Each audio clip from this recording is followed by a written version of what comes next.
Yes, good morning once again. As I bend down where they look, our last topic, legacy property purchase method. Loan Ranger Collabo cooperative method. We are learning so much in this program, all thanks to engineer Debo, Savio Debo, plumber Debo. Anything we get to do with property, architect Debo. Anything we get to do with property, Debo is always ready. Plus myself, plus Limity. Yeah. We're going to talk about property matter today. Oga Debo, welcome to the show, sir. Thank you very much, Chief. It's a pleasure to be here once again with our viewers. We believe that you've been gaining loads of knowledge and information watching us on Property Matter. So, thank you for staying tuned. Thank you, Mr. Debo. Good morning. Nice to have you on set again good today. To have you too. Okay. So, today, what we're going to discuss the advantages and disadvantages of a corner piece plot. What I've discovered in my over 14 years of this business is that a lot of people, when they want to buy land, they want corner piece. They want corner piece. And I keep asking them, why? For a number of them, for various reasons, actually. And yeah, those reasons are good. But corner piece as it be so, get in your own advantage, get in your own disadvantage. So it better make you know, okay, so that when you won't get corner piece, you go know what you go prepare for. Okay, engineer Debo, make we start like this. If they ask me as a layman, say waiting corner piece in me I go just tell them, say corner piece now. If you see piece where they corner. I go say if you see two streets where you join like this, the one where you did this place, now maybe the one where they corner, where they angle, where they angle, where you do like this, now maybe corner piece. But that's to a layman. What is really okay? Corner So piece? Corner piece, land will be corner piece. Now land will be say for say land, any land get 4 sides. Abi? Then any land get 4 sides, and most plots are usually rectangular. Okay. In shape, meaning that out of the 4 sides, 2 go small, 2 go long. Sure. You understand? Now, so rectangle be. So, corner pieces are lands that are bordered by road on at least 2 sides. Bordered by road. Bordered by road on at least 2 sides of the 4 sides. Yes. Okay. You understand? So when you get land, we get 4 shape like this. Corner piece be the one where we say, road dey this side, road dey this side. Okay. No be say if it's just bordered by road on one side, it's not a corner piece. Technically, But if it's bordered by road on at least 2 sides. 2 sides, okay, is most likely a corner piece. Is most likely a corner piece. But you see situations where we say some land they bordered by road on 2 sides, but on 2 opposite sides. Most of one the time, is here, then the other one is... Yes, one is in front here, road, and then the other then another one they back. Like... Very rare occasion, but you see plots like that, okay? That's not corner piece. It just has some good advantages, but it's not corner piece. Usually plots like that you see are plots that people buy 2 plots, but they bought them, they are plots that are arranged on top of each other. So one plot is facing one street, the other one is facing the other street. Okay. You understand? You see that plot is bordered by... That's if you join them together, they are bordered by road on 2 sides. But the normal way town planners would sketch out a block is that there are 2 plots side by side going this way. So you see that one side of the block is facing one street. The other side is facing the other street. I think that's the question I'm about to ask, that technically must all corner piece be that one road there and then the other. Yes, I mean it's bordered by road. It's bordered by 2 roads minimum. So it has to be yes. I would say part of the criterion now is it will be on alley. So one with the 2 streets now it go be. It go be bordered. That's the road. When we say bordered by road on 2 sides, that means we are talking about 2 streets. Yes, 2 different streets, and that's why they have to decide which one they are taking the number. And usually they are usually taking the number of, depending on how the layout is. Usually the shorter one. Okay. The one that, the shorter land, in most places, let's take standard plot size is actually whatever you call it in any place. But in Lagos, I would say, and it has come to be that we regard 648 square meters as our standard plot. The one where they call 60 by 20. That's a plot. Feet as our standard But plot. That's what complete. No, you see, plot is what you call it. What is measured in real estate really is from acre to hectares. That's what you have standardized measurement for. But me, I can make my plot 1,000 square meter. You can make your plot 900 square meter. Another person can make his plot 500 square meter. Wow. The least that the town planning regulation would accommodate in Nigeria that I know is about 300 and something square meters. Wow. You understand? So 300 and something square meter can be a plot. That's what it means. A question quickly. The 60 by 120, where would they talk? How many square meters would be that one? That's like 18 by 36, 18 meters by 36. So that's 648 usually, about 648, 675, but usually 648 square meters. Wow. That's a standard plot that we've come to regard as standard plot in Lagos. Let me put it that way. In Lagos. But in other parts of the country, you see places where it's 500 that is their standard plot. In other places, you see 900. For example, even in this Lagos, most government projects, the one we be saying are government layouts. If you go to some areas, we be saying that government lay them out. You see that the land sizes, they are minimum of 900 square meters. Then maybe 1,200. You understand? So, but that's why I said plot is what you call it. Okay. According to your layout design. Okay. Is what you call it. Now, so when you have 18 by 36, you can't say you want corner piece. Now, this is what you must note. We've defined what a corner piece is. By regulation, there are spaces you have to leave within your plot. And the maximum space you can build on within your plot by building code standard. Generally in Nigeria, you can only build about 40% of your land space. You understand? So if you have a 648 square meters, what we expect that your property will be sitting on, it may be going up from there, but what it will sit on that base should not be more than 40% of that 648 as the base going up. Okay. You understand? And there are what we call setbacks. Those are spaces that you leave for proper, what they call circulation, for movement around and all of that, play area, all of those services where you park and all to be available in your compound. So, for a residential plot, for example, that is any residential plot, wherever you are bordering a road or a street, like Chief call them, you have to leave 6 meters on that side. Because we've seen so many times that government wants to expand roads and they go need to chop the front of some people's house. Well, not really. That's a bit different. That is what they call buffer zone. Buffer zone. When they design road, usually, okay, they usually leave some meters just for any eventuality, any future occurrence, okay? And sometimes they actually are just using part of the space they have for road. They already know that in future, this road will be far bigger. You can remember the railway line in Mile 2 Costain. Okay. If you remember, they demolished a lot of properties on that axis. But if you go through history, during the time of Mobolaji Johnson was when they constructed that road. By regulation, they left those places as buffer zone. A lot of people just encroached on them and started building close to the road. That's why a number of them did not get any compensation because they were building on government acquired land. And they don't take, for road projects. They don't take coordinates. Teach me that one now. They don't go take coordinates. Go Chatham. Something use GPS to just check. You don't teach me this work. Where? Just don't become real estate person. Just take coordinates. One call it like call. It's buffer zone. One call it like call. Like call way. You just take coordinates. Go and shout it up in Ministry of Internal Affairs. Internal Affairs. You know, scatter matter. Internal Affairs. No face.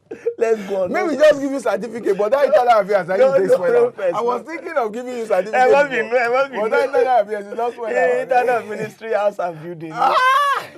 Okay, let's go. So as we're saying, that's buffer zone, okay? Usually, left for further road expansion or whatever purpose. Green area, walkway, stuff like that. Okay, but within the building is called setback. Okay. So you give 6 meters wherever you are bordering a road. Okay. So look at it. For a corner piece, it means that you will give 6 meters on 2 sides of your property. Okay. Wow. Because on the other side that you are not bordering, just your fence, you give 3 meters to your fence. Okay.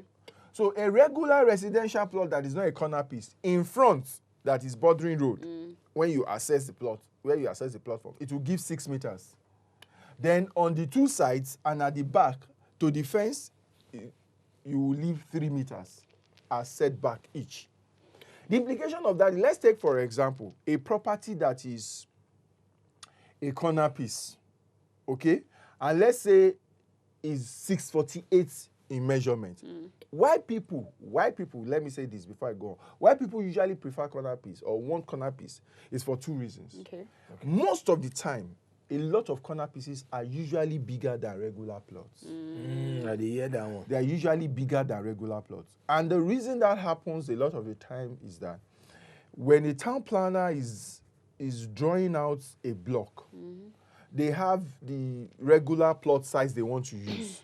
They will make sure all the other plots are that regular and leave the excess space to the corners. I don't know if you get what I'm saying. So if they want to make a block out of a place, because everything cannot be uniform because they didn't calculate exactly out like that. Maybe the land and all of that. So they would make sure from the center everything is okay up onto the sides. So the remaining small irregular plot sizes will be left in the corner pieces. So corner pieces are usually bigger, but the disadvantage is also that sometimes, or if not most times, they are also irregular. And because that's where you are leaving all the excesses. They are also irregular. Okay, so that's what people must know. So they're usually bigger. That's one of the reasons why people want to go for it. And the other reason is you can do more with them. They are more flexible. If as a buyer, for example, I buy corner piece, there is a way I can build on that corner piece such that I build landlord property, I build the one where I want rent out. And none of us will disturb each other. Okay. Everybody will have his own access. Because it won't be that you won't share exactly. So I feel use one street to enter my own. Use the other person the landlord will get your own entrance. So that's one of the reasons why a lot of people want to have corner pieces, because they want to build something that they can separate themselves somehow from tenants. Okay, so it's bigger, they can separate themselves. But what they must realize is that sometimes it's irregular, so they need to find out, is this an irregular corner piece or is it regular? Okay, they need to find that out. Then sometimes it is not necessarily bigger. So they need to find out the size. Okay, so that they are convinced that it's bigger and it's not so much irregular or it's very regular. Then thirdly, it always comes at a cost also. Yeah. What do you mean? People selling also know that a lot of people want corner pieces. So at times it's always expensive. So there is usually a premium. Wow. Yes, there's usually a premium to pay for that corner piece. Okay, even in instances where they sell to you by square meters, you will have paid for the number of square meters that your corner piece is. Okay. But they will still ask you to pay an extra some premium for the corner piece itself. So you have to find out what are the terms available before you jump on it and you buy. It's good to aim for it. I mean, in most projects, even where you are building houses, okay, if you are doing a roll of terrace, for example, people usually prefer the ones in the corner because they usually have some advantage. Okay, before we go further, sir, let's make it a participatory show. Viewers at home, feel free, call in. Engineer Debo Adejana, anything we get to do with property, land, house, property, as the name implies, you go answer any question. You won't even buy land, you the fear, you want to know the first step, call on you go answer anything. Experts na him be, in fact, me I dey call am expatriate. Because Jagaban. oyinbo wey sabi na dem dey call expatriate. Oyinbo wey sabi. NNPC expatriate. So you are a property So na expatriate. property. Expatriate. Expatriate. I need to start collecting extra code. From him now. Now, as in they call me expatriate. Yeah, that's okay. Where is Expert that wey to dey. Oh, you are not expatriate. You are expert now. I meant that now you reduce Just ordinary expert. See the meeting be airports with expatriate. Okay. Baby, phone line. Okay, the numbers are there, guys. Just give us a call. All you need to do now, just keep the volume radio on your TV set, and of course, talk to engineer Debo. Like, we don't talk anything where they relate to your house, anything where you want to know about property matter. This, in case, even if you want to sell business, you get what you want market, may not call, may not shoot out on top the level. Sure. Okay. Yeah. So as we're talking, or as we're saying, sorry. So let's say 18 meters is the measure. Is the length in front. Let's put it that way. The width of the land. Okay? Let's say it's 18 meters. What it means is that, and that is in front. What it means is that if it's a corner piece that is like that, 18 meters in front, it means you leave a whole 9 meters that you cannot touch. Okay. 6 meters to the side of the road. Outside 3 meters to the side of the other fence. Meaning you have just 9 meters along that length to build with. Then the depth, let's put that, as far or as long your whatever is, let's say it's 36. That's regular plot, 18 times 36. So let's say it's 36. It means also that you will leave 6 meters in front, the one that borders the road, and 3 meters at the back. That's another 9. Okay. So meaning you have 27 meters to build on. So it's 27 meters by 9 meters if it's corner piece. Okay. That means you have just about 243 square meters to build on your 648. That's just about 30-something, 37.5%. Okay. We are just barely on the approval limit. You understand what we are saying? Yes. Why in the regular plots, you just leave 6 meters in front, 3 at the back, 3 at the back, 3 at the two sides. So meaning that you have 12 instead of 9, because here now is 3, 3. 3, 3, that's 6. Take that away from 18. You have 12 square meters, and you still have 27. So it will be 12 times 27. You have about 324 square meters to build on. Okay, so to explore. You can see the advantage and the disadvantage if your corner piece is not big. So when you are looking for corner piece, please learn to know what the size of the land is, the width and the length of the land, so that you would be able to know whether you stand a chance to be able to achieve what you want to achieve, and it will reduce the size of your building. Matthew. Okay, Matthew, good morning. Good morning, sir. How you doing? Matthew, good morning.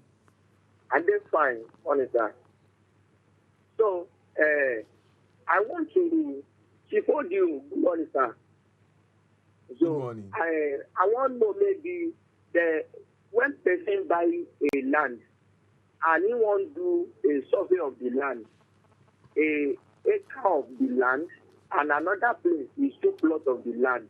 But when the survey goes survey the land, he say that acres of the land, the money, go reach the 2 plots of the land. He say there's one thing when they call socopula, though I know you understand, say socopula. And he say again, say after he do the survey, say he get what thing they call deed of agreement. All those things. I don't understand the socopula because the money when he call for the 2 plots of the land, he plenty pass the acres of the land. And he tell me say that one 4 corner. But the two plots, not the 4 corner, but the acres of the land, they square. So he say get corner, he go make the money for 2 plots pass the acres of the land. And he said the deed of agreement, the name of that deed of agreement, I know you understand, waiting the deed of agreement they work for. Okay, Matthew, thank you very much for your question. I am not sure I understand your question totally, but I'll try. Let me just clarify here. Now, who are you dealing with? Matthew, are you still there? Okay. Ogun State government, sir. you are buying land from OPIC. Ogun State, yes, sir. No, wait, you are buying land from OPIC. No. We buy from, there's some sort. You are buying land from family. Yes, sir. But in Ogun State. Yes, sir. Okay, who is with you? Do you have an agent that took you there? Is there a lawyer that you took there? Is there a land surveyor that you took there for the transaction? It's land surveyor, sir. This land surveyor, who took him there? You took him there or the family gave you surveyor? No, I'm the one that go and met the surveyor. You called the surveyor, you are the one that called the surveyor to come and help you survey the land? Yes, and the surveyor that sent the land, that helped the family to sell the land. The surveyor you are dealing with is the one that helped the family to sell the land? Yes, sir. Okay, then the person who said deed of assignment, who is telling you that? It's the same surveyor. It's the same surveyor. Okay. Yes, sir. Please listen to us, okay? Okay, sir. Okay then, thank you. So I would advise Matthew, a lot of people make this mistake. Okay. When you are buying land, real estate is caveat emptor. Buyers beware. So it is the buyer that is supposed to do serious due diligence, because once you part with money, it may be difficult to get it back or if you pay to the wrong hands. So you are advised to do your due diligence as a buyer. Now, a lot of times when you are dealing with somebody that did something for a family, there is conflict of interest. Is the one that did transaction for the family, is the land surveyor for the family, is still the one that will be surveying for you. In that instance, like we discussed last week, even if they say that is their rule, you must bring your own surveyor to confirm what he is doing for you. It's very important. Even if it will cost you small money, and you must buy from them, okay? You must bring your own surveyor that you trust, okay, that can confirm what they are doing for you. Very important.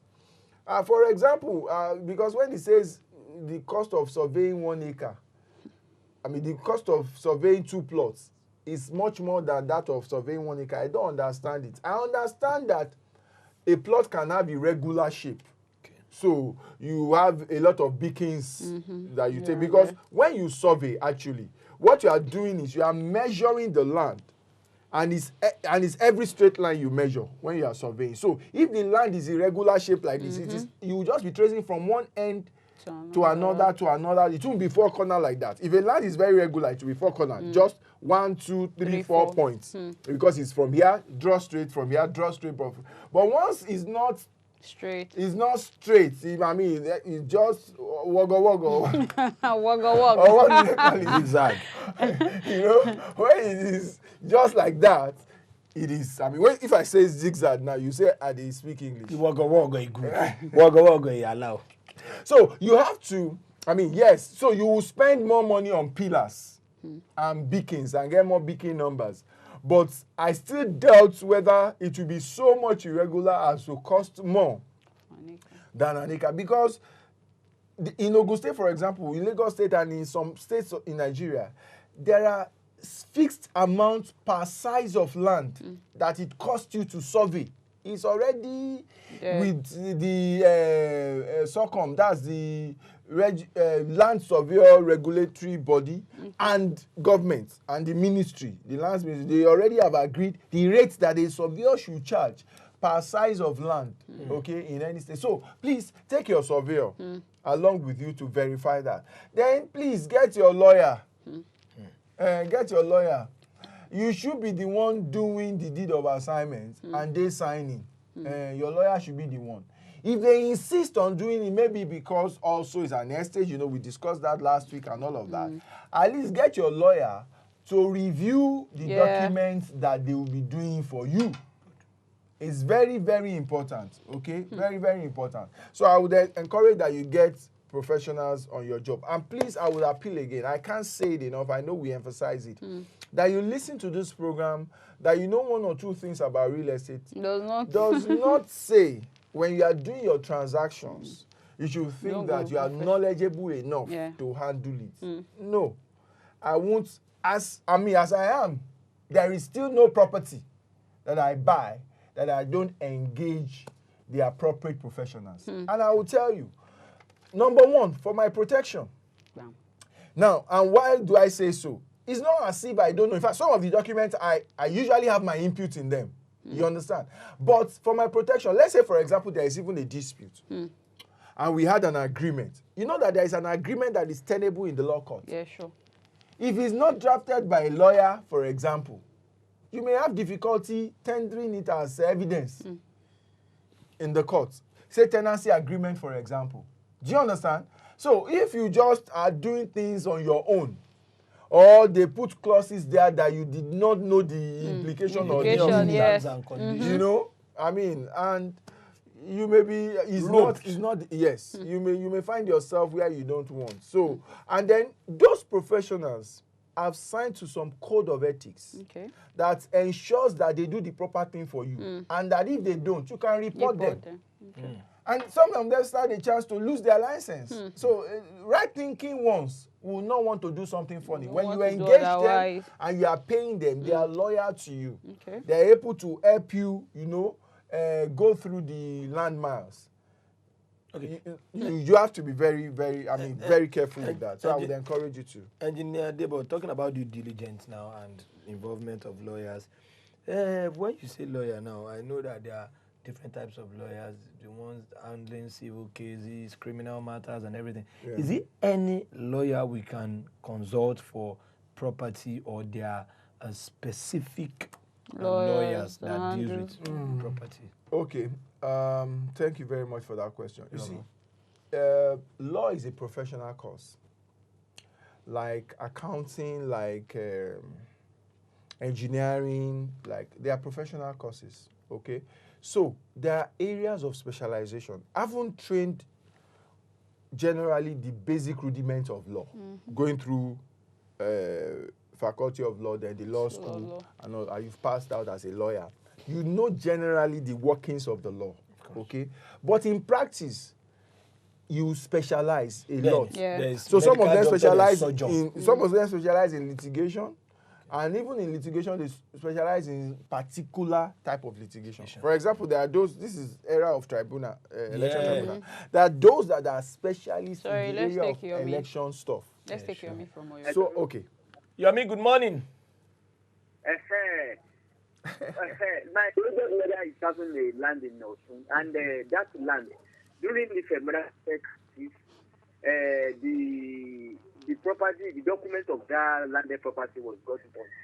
So was along the line, we can hear you, Yomi. along the line, up to now, I didn't even know what, but the land was. We did the land registration. Sometimes we have already constructed a foundation on that land. So now I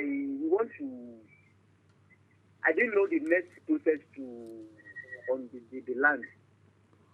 Okay, sorry, if I get you clearly, you're saying that your registered documents for your land got burnt during the Modake crisis. Modake crisis, and you now don't know how to proceed. Okay. I knew the land, so I'm talking of how to procure the land or the documents back. Oh. I think he's talking about that. Yes, how to. I believe he's talking about how to these burnt documents. What does it do? How does it remedy the situation? Okay. Now, there is what they call, you swear to an affidavit. You can report the loss, swear to an affidavit, and you get what they call, I think is whether it's deed of loss or something, or certificate of loss or something. There is something you do. Talk to your lawyer, okay? Because a copy of it is in the land registry. Okay. And they can still get you maybe certified true copy, or maybe another copy. Okay? Another copy. For example, in Lagos State, they used to give people 2 copies. They give you original copy and a counter copy, or what do they call it? They call it a second name. Okay? Second copy. And those copies can be used, either the original or that copy can be used as original anywhere. But they also stopped that because they realized that people were doing some funny things. I mean, somebody would go and tender one copy as collateral and will use the other copy and sell the property or stuff like that. So they started giving out just one copy thereafter. Okay, but if you want to buy a property, for example, and they give you the title or they give you the numbers, you go to your land registry, you can apply for what they call certified true copy. They will give you a copy of that document in the file. Okay. So there is a copy of the document in the file. So you can apply for certified true copy. You can also go and report the loss, and they would guide you as to what they will give you that will stand the test of time for your bond copy. So it's not an issue at all. Just go through the legal and laid down procedure with your land bureau in Osun State, okay, and I'm sure you'll be able to get remedy for that. Okay, so to watch you Okay, the lawyer. so we're talking about lawyers. So there are lawyers who, by reason of practice, have found themselves specializing in real estate property law. Okay. They are usually the ones I say you should contact and use for your real estate or property transactions. You know, it's very important because by reason of practice, there are things that they will know and they have come to know and realize that a general lawyer who has general law experience does not know because he's not been exposed to that practice. Yeah. Okay?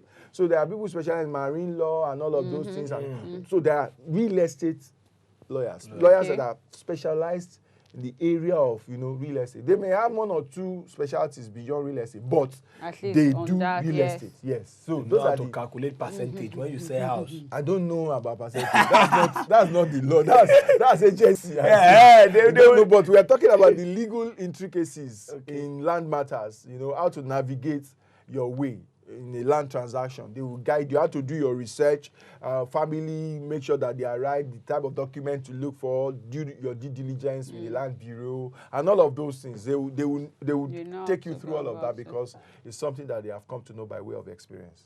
Okay. So we're back to the advantages, disadvantages of corner piece. So, like I said, when you are buying corner piece, ask to know the size. Is it bigger than the regular one? What's the shape like? Because there are some shapes that except your architect would have to be very creative to make use of some shapes. Otherwise, your land will just be useless, even though it's corner piece. Okay? You need to know that. Then also, you ask yourself, what is the premium involved? There's always a premium. So what is the premium involved so that you are ready to then settle that? Let's pause you a bit, sir. Yes. Kamal, good morning. Yeah, good morning. How are you doing? Good morning, Mr. Kamal. Oh, yeah. Engineer Debo. Yeah. Hello, can you hear me? Yes, please, we can hear you. Yes, I want to ask a question, please. My question is, if a professional take advantage of you, a professional in land take advantage, especially surveyor or a lawyer take advantage, what is the most appropriate thing to do in such instance? Who are the people you can talk to? Because we continue to have that experience around here where I stay. The professional that you trust, they are the ones that will go and connect with whoever you think you have a problem with, and then they take advantage of you. And you may never know until a very long time. That's my question, sir. Okay, thank you very much, Kamal. So when you say professional, please be careful with the word you're using. Because a lot of times people call agents. They just say professional. Okay, they say they are agents. Now, professionals are people that have signed on to a code of ethics. And they have a professional body by law, that is regulating that profession. Do you understand? So in the real estate world, we have a number of associations that house a number of professionals. So for example, when it comes to agency practice and all of that, there is Nigeria Institution of Estate Surveyors and Valuers. Okay. It's called NAIVS. They regulate estate surveyors and valuers who are to do your agency, your valuation and all of that. But you see, because agency is still an open practice in this country, there are a lot of people who call themselves agents. And the best they have, in some cases, is just that they belong to an association. Some of them don't even belong to any association, so you can't hold them responsible for anything. And some of them that are just agents and belong to association, the association does not have the power to even discipline them in any way or form, in any shape or form. Okay, but I know of the Nigerian Institution of Estate Surveyors and Valuers. So if you have any dealing with an estate surveyor and valuer, and you think that he has contravened the law or he's been unprofessional, you can report him to his institution. Because they are the ones that are regulating his practice, and they can call him to order. Okay? If you are dealing with a lawyer, you know, Nigerian Bar Association, NBA is there. You can report such a person. I mean, if you read the papers, you see a number of times that they will say the disciplinary committee is meeting on so they will list out even the names of the lawyers and all of that. And sometimes they actually derope people. That is to say that, I mean, they can't practice law again. Of course. You know, so professionals are, if you are dealing with a land surveyor, there is the Institute of Land Surveyors, okay? And there is SOCOM that regulates land surveying also. So you can report people to these institutions. If you are dealing with an architect, there is the Institute of Architects. So there are bodies for all of these professionals. If you are dealing with an engineer, there is NSC there, there is Koren there, you know, that you can report to. So find out, first and foremost, please, always ensure that you are dealing with a professional, okay? Because that is the person you can take on if there is any problem. Okay. We need to go on a very short break. Okay. Yes, we'll be right back. Okay then. The best investment on earth is earth. The issue of say make a person get house, make a person get land, make a person. Property matter na serious business, so one of the best investments wey person fit get for life. Shey you be estate agent, surveyor, town planner, or you dey into furniture and you go like make the world sabi your level? Come advertise with us on top Property Matter wey dey shele for WAP TV for every Tuesday from 8:15 to 9 a.m. For advert placement and sponsorship, make una call Stella Maris on top 070 3914 5229. Rebecca 070 6969 1950.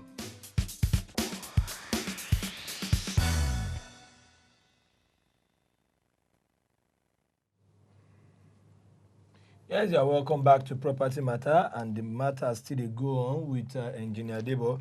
As they clear us on top, say all these people where they practice as far as property they concerned, they get their own body. So if anybody doing yaga, feel free to report to that body. Naive, so come, you don't mention a lot. We say then they regulate to make sure say nobody play with anybody as far as property they involved. Engineer Debo, yes, yeah, sir. they let us know. Say we need to ask to know the size. Now when you stop with that before that question came in, we need to ask to know the size of that corner piece. And there you stop. Yes, so don't always assume that if I buy corner pieces is what I want to buy. A number of people have ended up buying corner pieces that has not really giving them what they desired, because now they can't build. I mean, the corner piece is small, or sometimes even smaller than you can imagine a situation where the corner piece you are buying is actually smaller than the regular plot. You can't pay you pass. You know, because it can happen. Like I said, when a town planner is trying to design a block out of a land, it probably will concentrate more from the center and make sure that they are regular, depending on the size they've adopted for a plot in that place. And will go on and have the corners suffer or have the advantage of whatever it is that it designs. So let's assume that by the time he gets to the corner piece, he has like about 1,100 square meters left. And let's assume that they decided that 600 square meters will be their plot size in that place. You know what will likely happen? He will not leave that 1,100 as a plot. He will not leave it as a corner piece. He will likely take the 600 and then leave the corner piece as 500 square meters. You understand? So when you come and you say, I want to buy a corner piece, you will still pay the premium, because with 500 square meters you can achieve a lot. But you think that you are buying a bigger land. No, it's not always automatic that it's bigger. So Find out what the size is. Find out that the shape is not irregular, or even if it is irregular, it's something that your architect can still make use of creatively, okay? And find out what is the premium, because there's always a premium. That's the disadvantage. There's always a premium. Wow. It's sometimes irregular, okay? And it's always not bigger than what you think it is. It's the day of Matthews. So Matthew. Okay, we have another Matthew. It's the day of Matthews. Good morning, Matthew. Good morning. How you doing, sir? I'm fine. How are you doing? We are fine, Very sir. well, thank you. Engineer Debo here. Please, I have a question that I need something that I want the legal man there to clarify. Legal man. Yeah. Go ahead, Matthew. All right. Please, this land use charge, whose responsibility is that? Is it the landlord or the tenant? Okay, land use charge. Yes. Is it the responsibility of the landlord or the tenant? Thank you very much. We would answer the question. First and foremost, I'm not a legal person. I'm a real estate entrepreneur. Okay? So I will give my answer as a practitioner, as a real estate entrepreneur. If you know the genesis of Land Use Act, I want to believe that you have an idea. In Lagos, there used to be what we call tenement rates and ground rents. If you recall. I don't know if he's still online. Okay, so Mr. Matthew, there used to be tenement rates and ground rents. And those days, by our agency relationship, landlord-tenant relationship, it is agreed that landlord pays ground rents, while tenants, okay, pay tenement rates once the property is tenanted. But Land Use Act has combined, Land Use Charge combined all of those things and made it just one charge that people pay. And so a number of professionals are divided in the way that it should be adopted. Some say it is the landlord that should pay, okay? Some say that it is the tenants that should pay. But this is the way that I've seen in practice. So what I've seen in practice is that the landlord has an idea of what the land use charge is. He would already, in most cases that I know, make his rent to reflect the incorporation of that land use charge, so that once you pay rent, he will be able to pay land use charge. Okay, but your agreement is what matters. What is your tenancy agreement? What does it state? Did it state that the tenant will be responsible for land use charge? Okay. If it does, then it means that is your responsibility. Our agreement is to say goodbye now. So thank you very much, Mr. Matthew. Thank you, viewers. Thank you, Stay guys. tuned.